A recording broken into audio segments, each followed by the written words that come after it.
Hello and welcome to the Purple Team Summit. And of course, for those of you who know my antics, I had to debut the custom Purple Team unicorn just for this. So welcome, I am Bryson Bort, joined with George Orchilles. Hello, hello, hello. Thank you all for being here. This is an entire day talking about the purple teaming methodology. This is not about a particular company. This is not about any particular products, although certainly there are a number of products in the marketplace that cover lots of different ways to do this. This is an entire day where we can put our logos aside and just focus on the burgeoning methodology of purple teaming and all of the different ways to do it. This is not a Scythe event. This is a community event where we were joined by lots of individuals, other organizations, and I know that obviously both George and I work at Scythe, but we were just some of the two who helped take the lead on the logistics. But again, this is not our event. This is an event for the community that we coordinate with a lot of different folks. So first of all, thank you to the extensive CFP review committee. Thank you to all of the speakers who have accepted, as well as all the number of speakers who submitted, and of course we couldn't fit your talks in, and then all the volunteers that are helping make this happen today, including a shout out to Grim, who's doing a lot of the logistics on the back end and providing the GoToMeeting accounts as well as the Discord server. Yep, and just for a little background on how this happened, there was an inaugural Purple Team Summit last year hosted by Sands, and that was in person, and it was small. We had like 200 people there, and I met a lot of people. I met some people that are in the CFP review board and whatnot. And this year, with everything going on, Sands said, "No, we're not going to do it. We're going to do it next year in May." So we'll talk about that in a bit. But like Bryson said, we have to do a Purple Team Summit this year. It's taking off. A lot of people are seeing the value of this. Why don't we put a bunch of people together and just share what people are doing? And here we are. So thank you all for being here. Again, it's free conference for the community, by the community. And yeah, thank you also to Scythe and Grim for hosting the infrastructure, right? Someone had to put money somewhere to make webinar, GoToWebinar and Discord all work together. And yeah, so some logistics just so we get started, right? One is join the conversation, right? We can't see each other face to face, so we use Discord. The invite is there. It is the Grim Discord, and I'm actually going to show you what that looks like. There you go. So you're on TV if you're sending me any messages right now. So this is the Grim Public Discord. If you scroll down here on the left, you're going to see the Purple Team Summit. The summit has various channels. So we have the lobby. So the lobby is kind of like if you're in the lobby or in the hallway of a conference, that's where you would talk about things that are random, right? And there we have Cheerio. Hi, Sina. Hi, Randall. Look at that. Randall from Sands is in here. Adam, Johnny, thank you all. Then we have the main track. That's this track. That's what you're listening to right now. So if we're talking about this and speakers, and if you have questions or you want to interact with others as someone is speaking, this is where you would do it. Then after our two keynotes, we're going to have an executive track. So if you want to talk about the executive track, you jump over to executive track. Look at that. Adam's like on top of this. Executive track is going to be Bryson and Ty, and I believe Elisa are going to be on there, and we have an awesome lineup there as well. So you can jump between tracks. And then the slides. Everyone asks, will this be recorded and will there be slides? And the answer is yes. Of course it's going to be recorded. Of course there's going to be slides. So if you want the slides during the talks, check out the slides, and then you'll be able to download it. The slides isn't a place to talk. Adam can talk because he's Grim and Scythe. I'll be able to post stuff, but that's just so you go and pull the slides. So lots of people on there already. Love the gift there. And yeah, so that's one way to communicate with us. The other way is going to be on Twitter. Now, I know a lot of you use Twitter. It's great. InfoSec Twitter has a lot of information. So just use the hashtag Purple Team Summit. And we're running some sort of marketing stuff going on there that whoever interacts the most is going to get some purple swag, right? So definitely interact there. Let us know that you're watching. Take screenshots and whatnot and share them. And then lastly, the agenda. The agenda is on the site. It's purple-team-summit. And that way you know where you're going. But of course, we have people on Discord that's going to be telling us where to go at different times.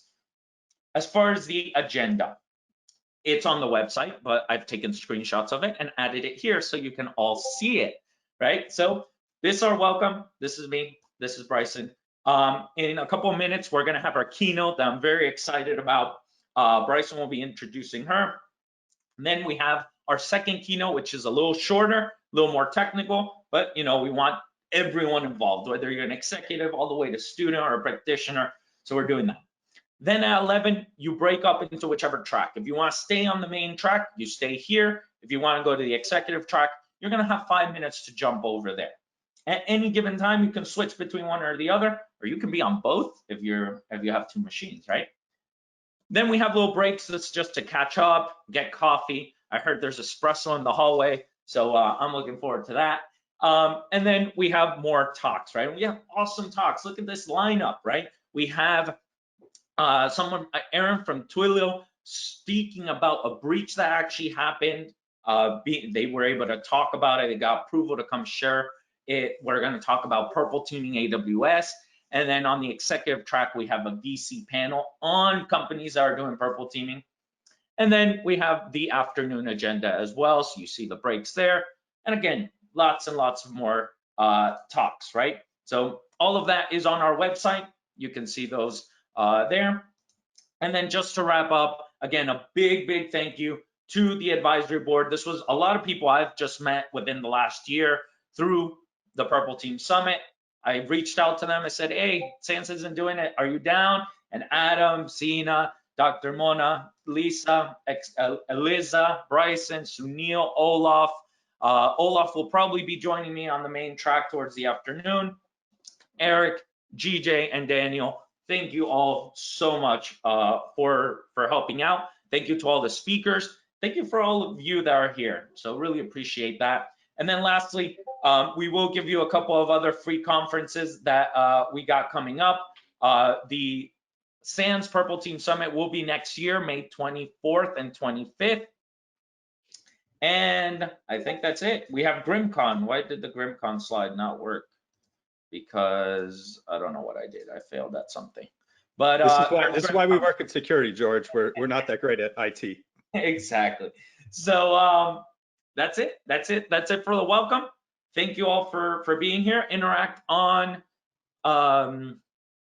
Discord. Ask questions on the main track if you have questions, and turn it back over to you, Bryson, so that you introduce our keynote speaker, who I believe is on. She is. I'm sending her a request to turn on her camera now. Welcome, Tatyana.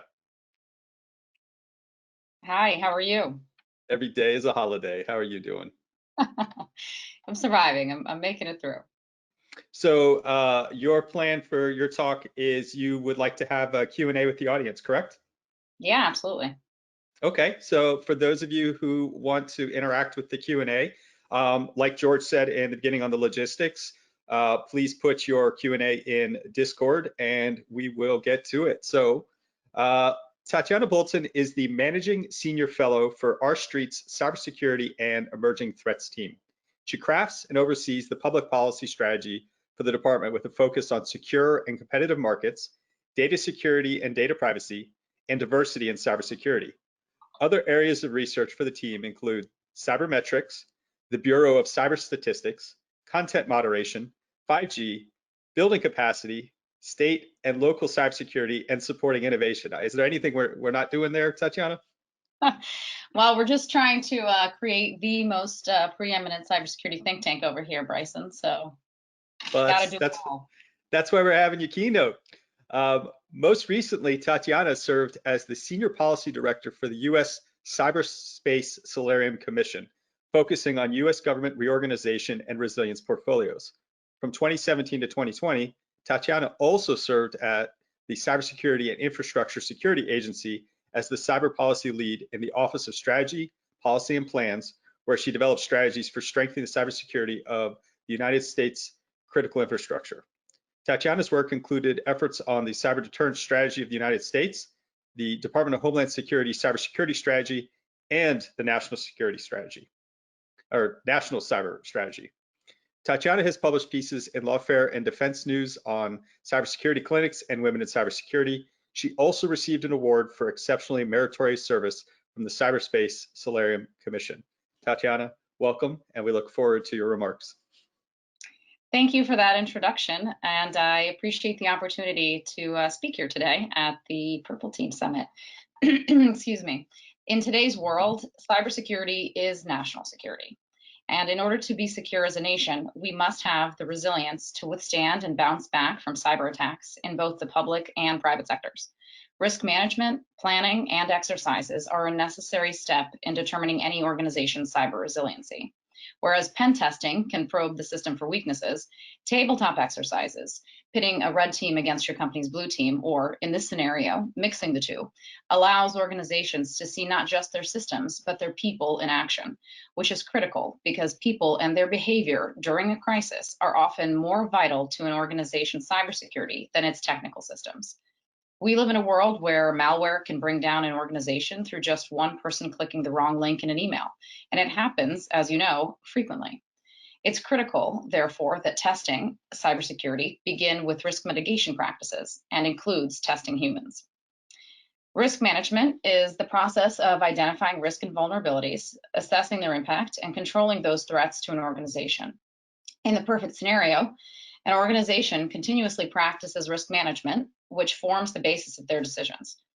Given the number of successful cybersecurity intrusions and the cost of ransomware attacks to companies, averaging about 1.1 million per attack, it's clear that there's still work to do to fully price cybersecurity into risk management decisions. In both private and public sectors, that organizations learn to more appropriately price in cybersecurity is critical. Creating a culture of security, training their employees, instituting cybersecurity frameworks, and like NIST or otherwise, and ensuring speed and security are top of mind in risk management. One of the crucial steps to truly understanding and mitigating risk is red teaming or purple teaming, which has played an important role in making the intelligence community aware of threats posed by cyber attacks. One prominent example is the Eligible Receiver 97 exercise, which included various government agencies and led to the creation of U.S. Cyber Command. As part of this exercise, an NSA red team simulated attacks on critical infrastructure networks, focusing particularly on energy providers and command and control capabilities. Using techniques then available on the internet, the red team managed to successfully penetrate systems, disrupt communications, and deny services. As John Hamra, then Deputy Secretary of Defense, said in an interview with Frontline, we know that they were very successful in penetrating DoD computers. I mean, we physically got messages from the bad guys on our own computers. I know that sounds like a phrase from a million years ago, but people are still doing that today. While the military and intel communities have long used red teaming as an opportunity to get into the mind of the enemy, with the rise in malicious cyber behavior in the recent past, it's imperative that the cybersecurity community understand the value that purple teaming can play in moving the ball forward in exercising and testing.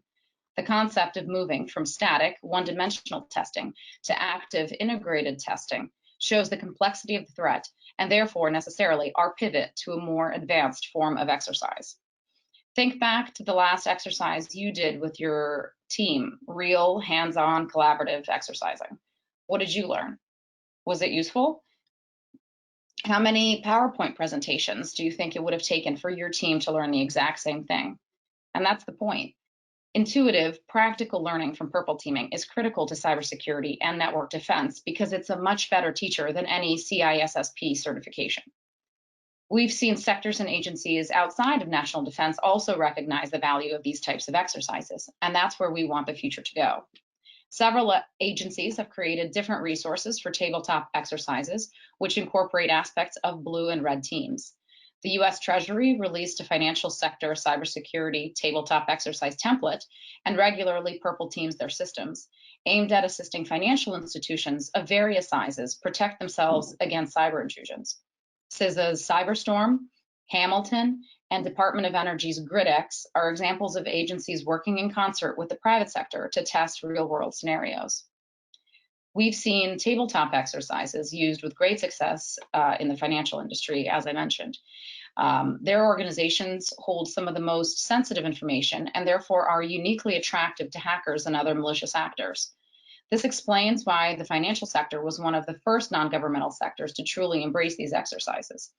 And so have international actors, including the European Union's threat intelligence-based ethical red teaming framework, Hong Kong's cyber attack simulation testing, Saudi Arabia's financial entities ethical red teaming, and Singapore's adversarial attack simulation exercises framework, and the Bank of England's CBEST framework.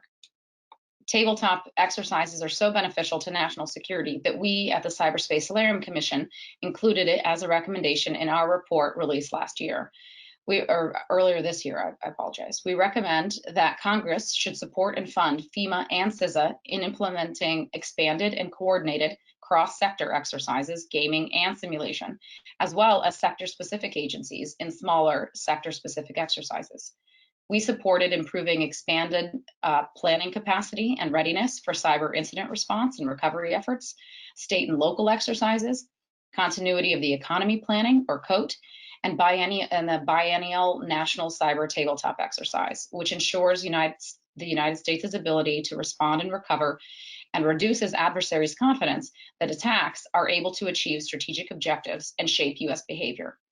The Solarium Commission supports purple teaming precisely because it incorporates whole of government and whole of nation approach necessary for effective response and recovery.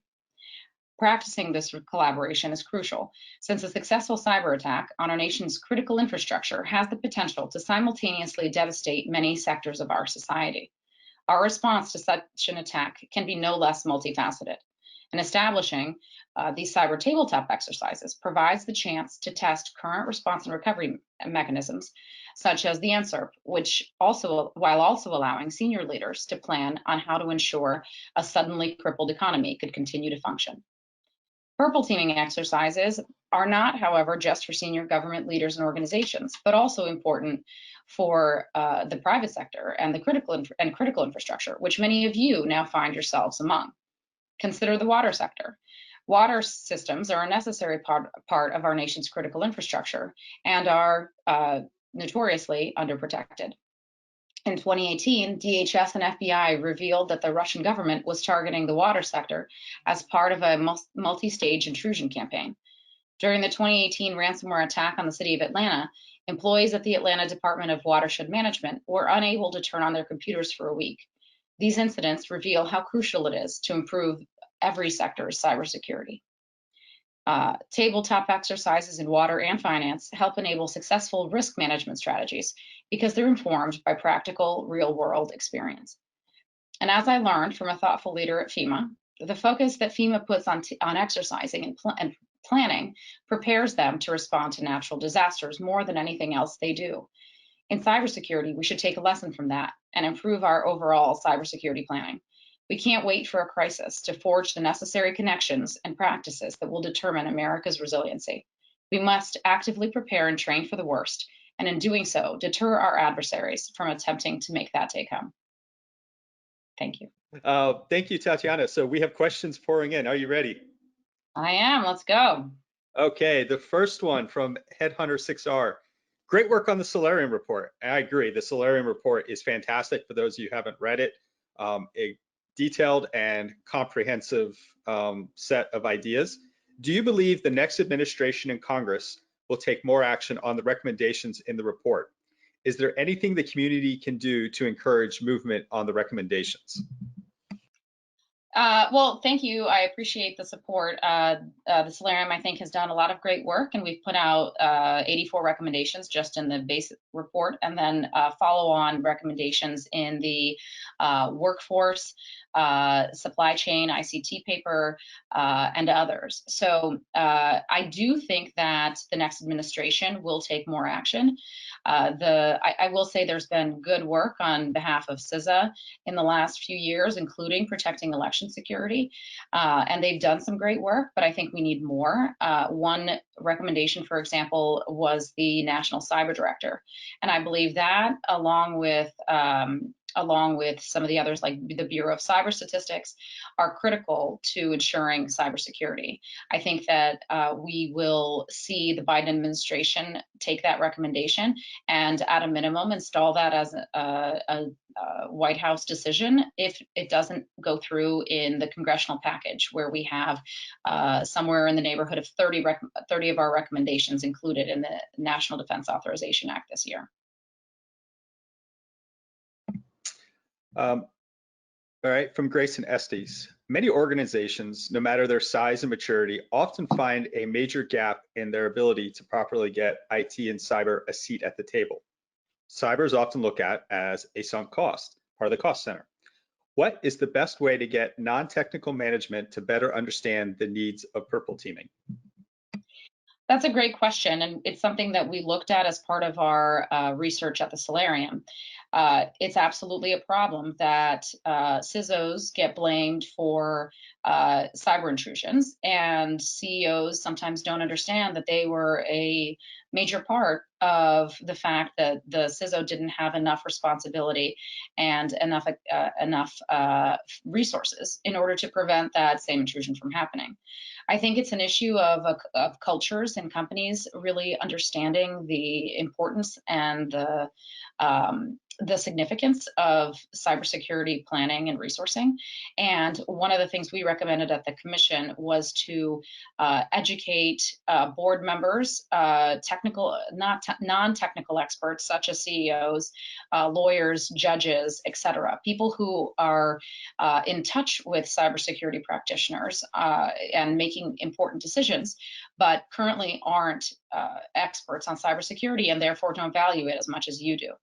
I know Bryson, for example, has also done some effort on this and has some efforts ongoing.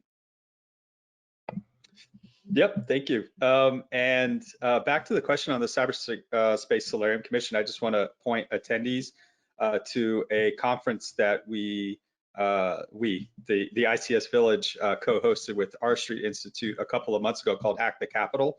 And we had a couple of senators and a congressman. So we had Senator Mike Round and Maggie Hassan, and then Congressman Mike Gallagher talk about the Cyberspace Solarium Commission and specifically what they and Congress saw and thought was going to happen. So those talks were recorded. Check them out for a lot more detail on that topic. The next question, modern commercial red teaming has a history in military. When did the military realize that working together, that the concept of purple would come into play? What have you seen from the military and government? I think we can make that broader than just the military, just more government perspective about purple teaming. Have you seen that in the government at all? And if so, what do they call it? That's a great question. I mean, so I think that there's less of a focus on the naming conventions, but more of a, I think more of a move towards doing that sort of integrated exercising. Like I mentioned, you see that in GridX, you see that in the financial services sectors, and the sector-specific agencies in coordination with CISA tend to do that within their own sectors. There are 16 of them, and so they each sort of run their own thing, and CISA helps to coordinate. I think you also see that in the election security arena. In the last 2 years, CISA has done a great job of bringing states together to discuss ongoing issues and tabletop exercise a lot of the different threats that are possible to our elections infrastructure.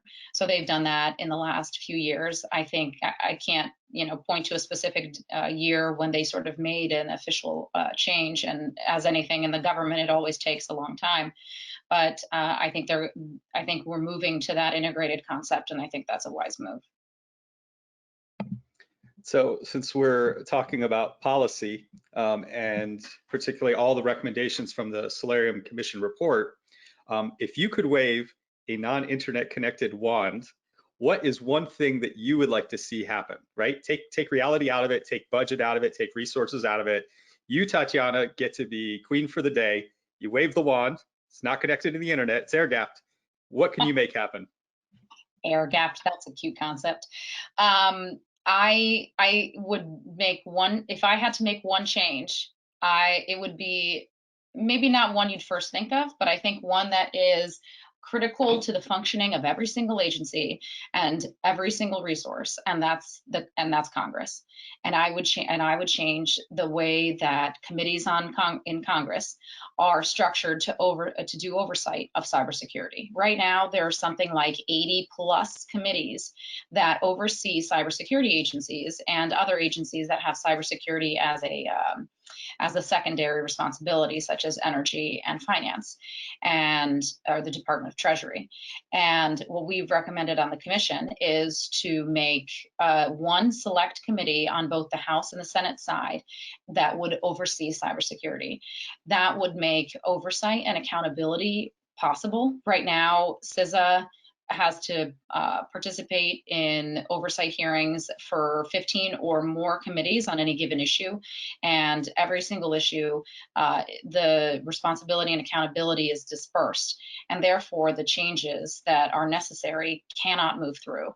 In order to move some of our commission recommendations, we had to get consent and buy-in from 15 or 16 different committees when we were trying to get our recommendations put into the NDAA.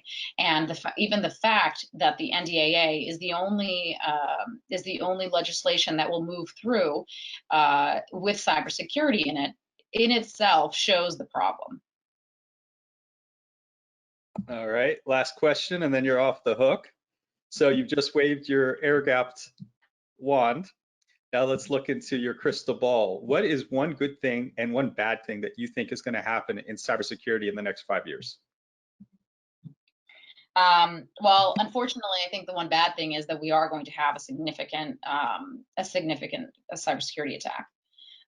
Be that, perhaps it won't come as we expect it to the financial or energy sectors, like it may not hit our grid, but I think we will have a massive cybersecurity attack. And I think, unfortunately, that might be the only thing that will move sort of the national understanding and culture towards a stronger cybersecurity posture and culture.